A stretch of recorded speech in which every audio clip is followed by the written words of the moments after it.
Hey neighbors, and welcome to the Etobicoke Lakeshore Podcast. My name is Mike, and as always, joined by Roger Tumanieri. He is the Grand Poobah of the Etobicoke Lakeshore Press. I don't even know if that's your official title, is it?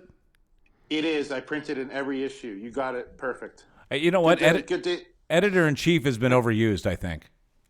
Yeah. No one uses Grand Poobah anymore. Let's bring it back.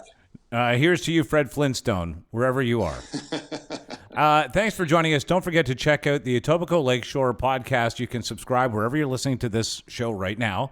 And of course, I'll recommend that if it's arrived to your post box or at your door, you've seen it at the local shop, pick it up and have a look. These are local stories, local fascinating people, and it's a resource, the Etobicoke Lakeshore Press, of all the things in our neighborhood that are cool and worth making note of.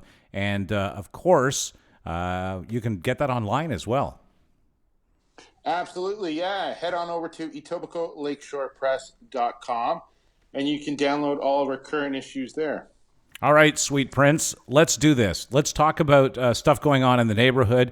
Every time we get together, Roger, you bring a great guest.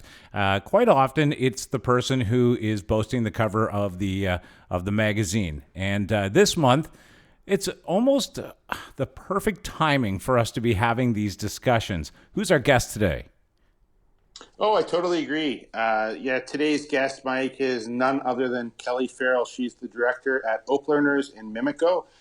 Kelly's a Long Branch resident, so she's extra local. And we've had Kelly on the show before remotely, but thankfully now she's in studio with us. So welcome, Kelly.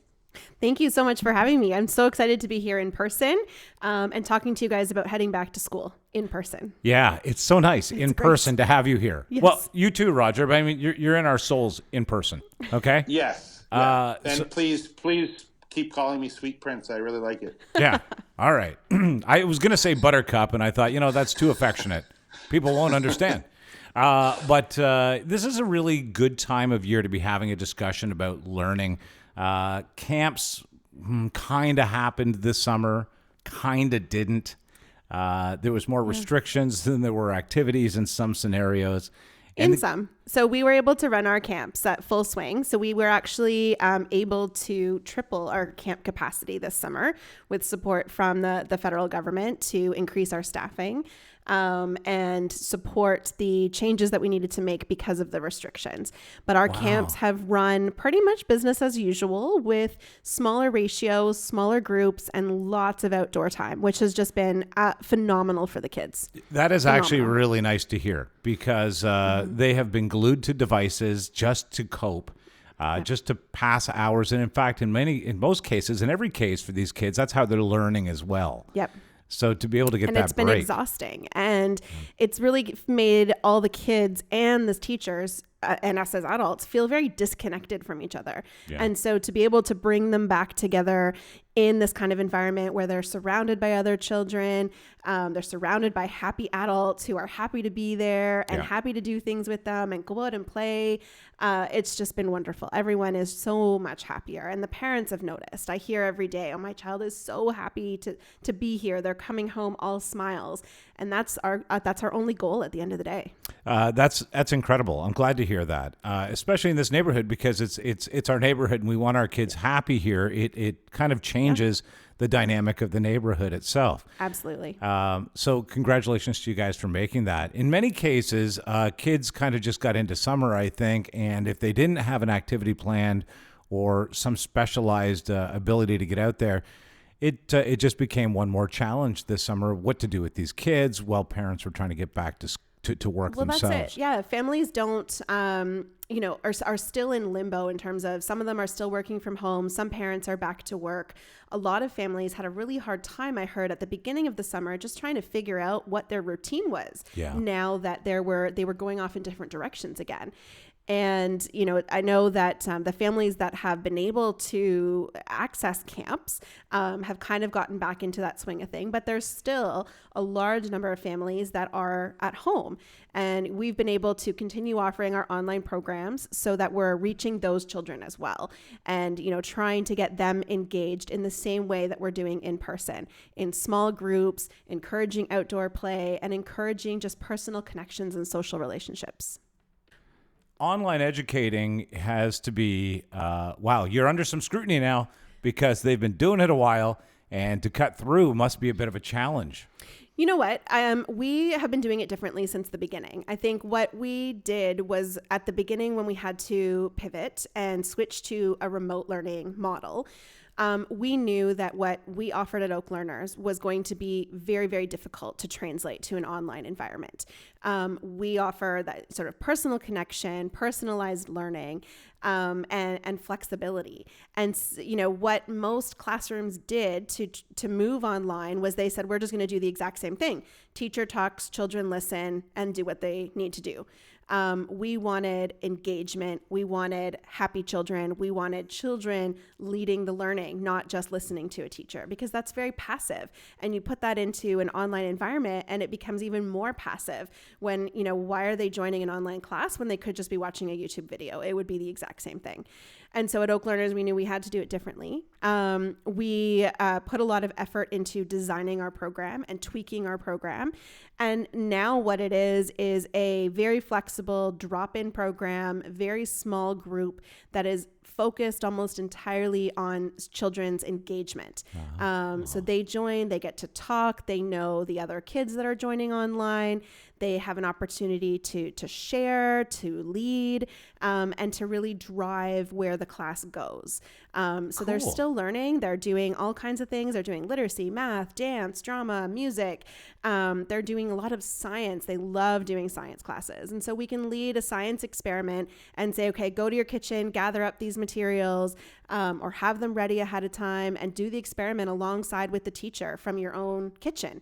And it's been so successful. And what we hear from parents is it's not virtual learning in the way that parents see it happening from most places. Oh, cool. It's what we offer as Oak Learners. It's coming across. It's the teachers are passionate about teaching and learning, and that is driving the engagement. And that means that they're finding ways to be engaging in this bind that is sort of a new way of presenting. Okay. Exactly. So now we've got the current situation at Oak Learners, and we're going to talk a little bit about what's coming up. But let's just pull back about 3,000 feet and have a look down at what Oak Learners is. Let's talk about why you are Oak Learners and why it's so valuable for these kids to be engaging through you.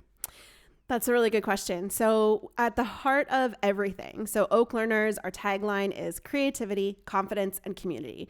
And that is our promise, our mission, and what we try to do every single day. We want children to be creative. Children are naturally creative. They're naturally inquisitive. We want to provide an environment that fosters that and encourages that and showcases that. We want to build confidence. I, as a teacher, was constantly frustrated by children who just said, I can't do it. I can't do it. I can't do it. And, at Oak Learners, we don't hear that very often because, our mantra is you can do it, say it, I can do it. And, it might take me a little longer to get there, but I can do it. And, children feel capable and confident when they're supported that way. We have a Friday assembly every week during our school year, and we encourage the children to share something that they were successful at that week. And just that, few minutes of everybody sharing a success builds their confidence exponentially. They get used to saying, I was successful at some of them, would go as far as I slid down the fireman's pole at the park. That's something every kid wants to do, right?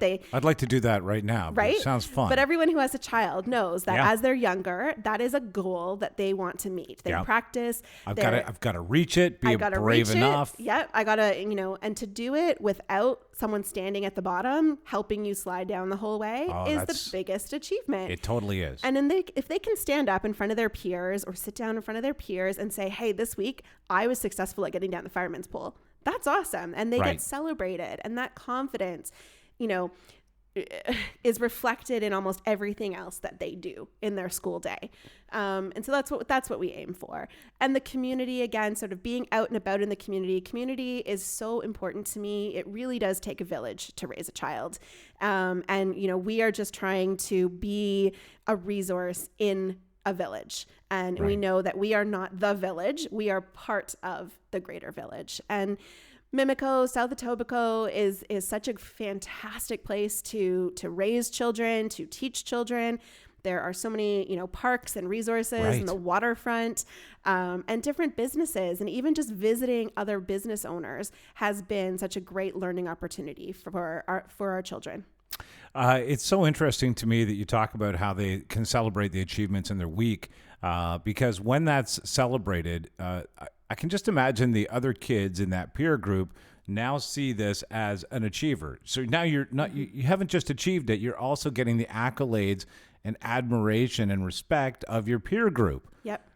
Very important in remembering that as these kids get back to socializing. Exactly. And if you think about our own experiences as students, who were the students that got celebrated? It was the ones who did perfect artwork that replicated the teacher's example. And that was the one that got put up on the board.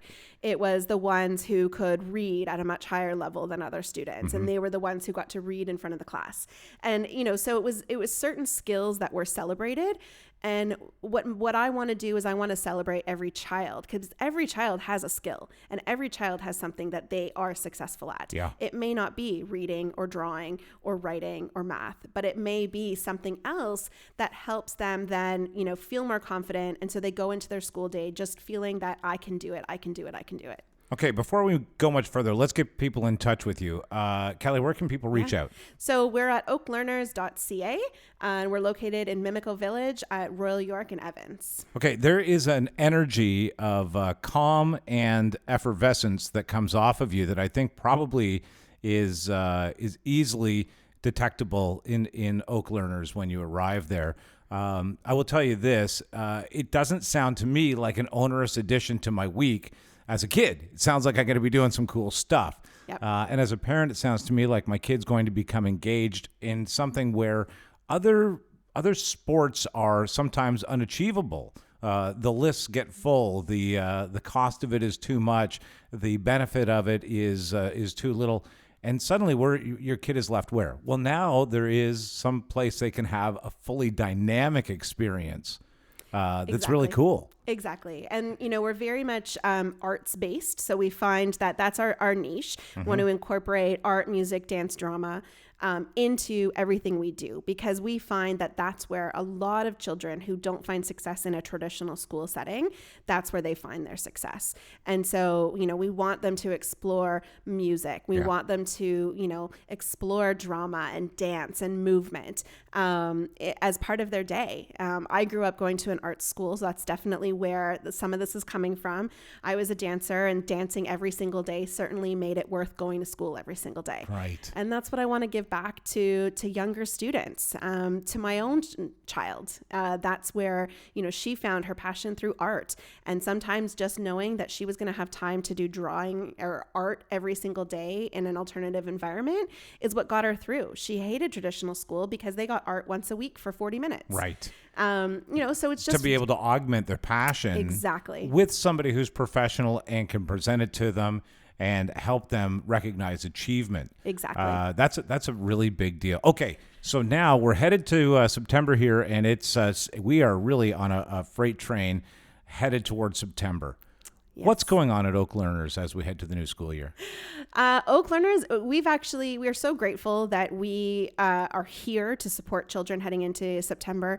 We, as parents and teachers, I say we as a community are experiencing almost a secondary pandemic of youth mental health issues and trauma that's happened over the past year, disconnection socially, trauma and challenges. And I don't use the word trauma very lightly. I'm using it quite seriously when it comes to the experiences that they've had being stuck at home, being isolated. In some cases, having lost loved ones. Virtual learning, exactly. Yeah. The losses that have been suffered. Yeah. And, as we head into September, I feel very lucky that I am able to have this to provide for children. Yeah. We are, we're growing, which is fortunate for us. But also when I look at the need in the community, we're not growing at a fast enough rate to be able to support the number of children that need what we're offering. We are hoping to open our second location. So that's a little teaser for everybody out there. We have a second location coming, hopefully in time for September, but otherwise it'll be coming shortly thereafter.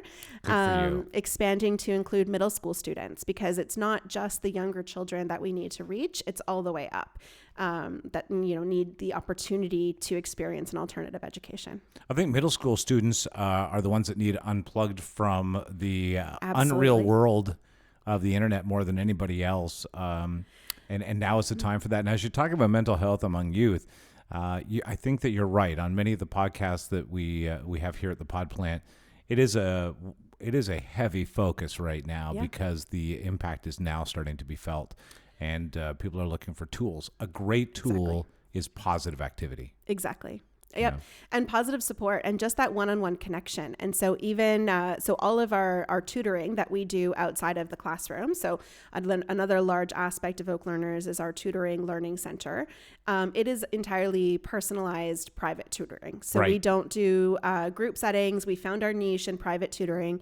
And the tutor becomes like a coach or a mentor for the child. Oh, cool. We, put together a program. And even the students that are doing virtual tutoring, which sounds tedious when you say it out loud, but it has become a session that those children at home look forward to. They get, this teacher who is their number one cheerleader to themselves for a full hour. And that's where you get like homework hacks, study tips, ways to make it easier to be a student, especially when you have a mentor who has those tools on hand. And validation. And a lot of kids, when you tell them, like, it's okay that's hard. That's a hard concept. They're like, really? It's not just me? And, we can tell them, like, no, there's lots of other kids that struggle with multiplication, so let's say, right? Yeah. And here we're going to teach you some ways to make it easier. And just that validation of their struggle is what a lot of them kind of click into when they start tutoring with Oak Learners. Okay, well, so listen, once again, where can we get people in touch with you? So oaklearners.ca, and visit our website, check out the different things that we offer, our day school, our tutoring, our online programs. Tutoring and online programs are accessible, I want to say beyond Toronto, but actually worldwide. We have students from all over accessing our online classes and our tutoring. We are here for anyone who needs what we're offering. A global solution. Absolutely. Right here at Oak Learners. Yep. Kelly, Coming out of Mimico. Thanks so much for doing this and for being such a great part of our community. My pleasure. Thank you for having me. Keeping our youth active and activated.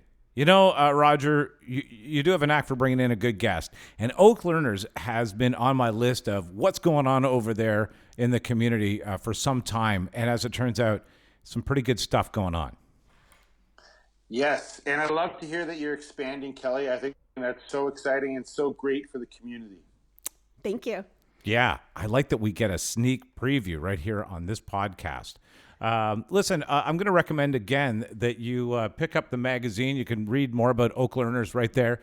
Kelly Farrell and her entire staff featured in here. Look at this. It looks like such a fun place to be. The kids seem to be beautifully engaged. Okay, look, let's go through the rest of the magazine quickly. We got a second here, Roger? Yeah, absolutely. What else can people look forward to? Look at this. I see James Maloney's article is in here. He's got a COVID update.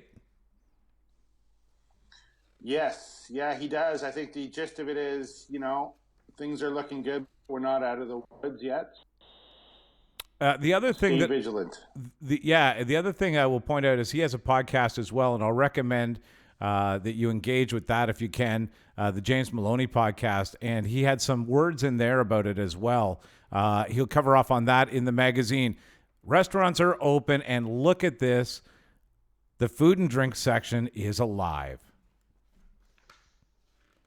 It's lovely to have restaurants open again, certainly, and it's nice to write about them. That's for sure. A little bit of interesting articles along the way. Brad Jones, as always, from Ridley Funeral Homes, and a great guy in the community. His article is in there. You can find out what is happening in wellness with Liz Martino Durbano, and of course, Jonathan Nan, local wellness hero. All of that and more in this month's edition of the Etobicoke Lakeshore Press. Roger Tuminieri, any parting words for us? Any wisdom, sir? Well, I think Kelly said it best. I think that, as we lead up to back to school, we need to really support our kids. We need to validate, their feelings and understand that, there's been a lot of pressure on youth in terms of their mental health through this whole pandemic. I think that's maybe been running under the radar for a lot of people. So I think we just need to get out there and support the kids and help them where they need help, and realize that, there is a light at the end of the tunnel, and we're all going to get there together. We just got to support one another. I want you to know, Roger, I'm here for you. Okay? Thanks, buddy. I appreciate it. And we're here for you every time a new edition of the Etobicoke Lakeshore Press comes out, the Etobicoke Lakeshore Podcast. Subscribe where you're listening right now. Thank you, Kelly. Thank you for listening, and we'll catch you next time.